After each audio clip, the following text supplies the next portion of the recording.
Hello there, I'm the Mass Poet and I'm reading from this book called Poetry. Oh, I'm actually reading from the other side of tourism.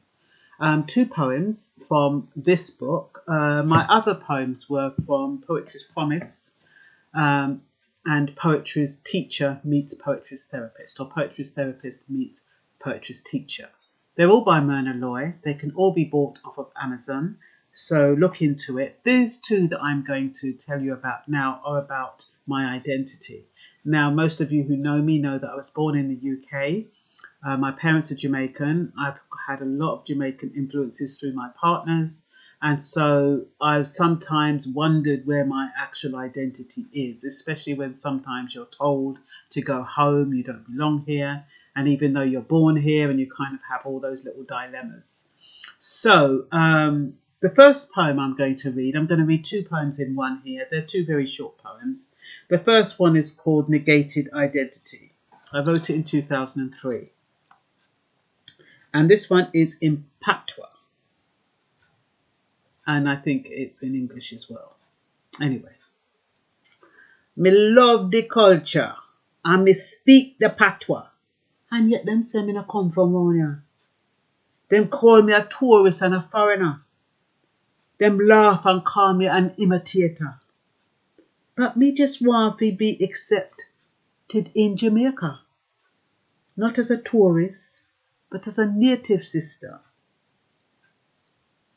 Being British has its advantages. I don't need a visa to go to a lot of places. I'm among the melting pot of different races. And so my identity has a lot of different faces. But British and Jamaican have their own spaces.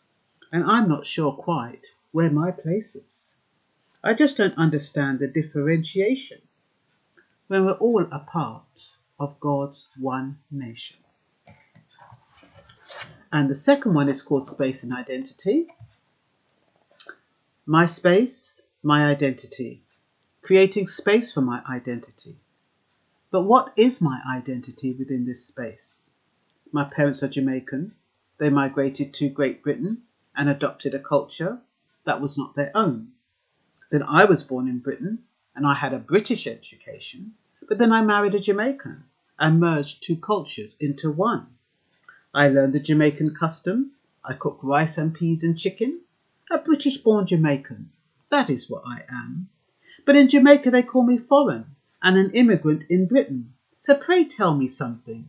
Where do I belong? I have been acknowledging an ancestry which really doesn't belong to me because Britain is where I was born and therefore is my home. I hope you enjoyed those poems and I hope you enjoyed the series of poems if you've been listening to all of them. Bye-bye.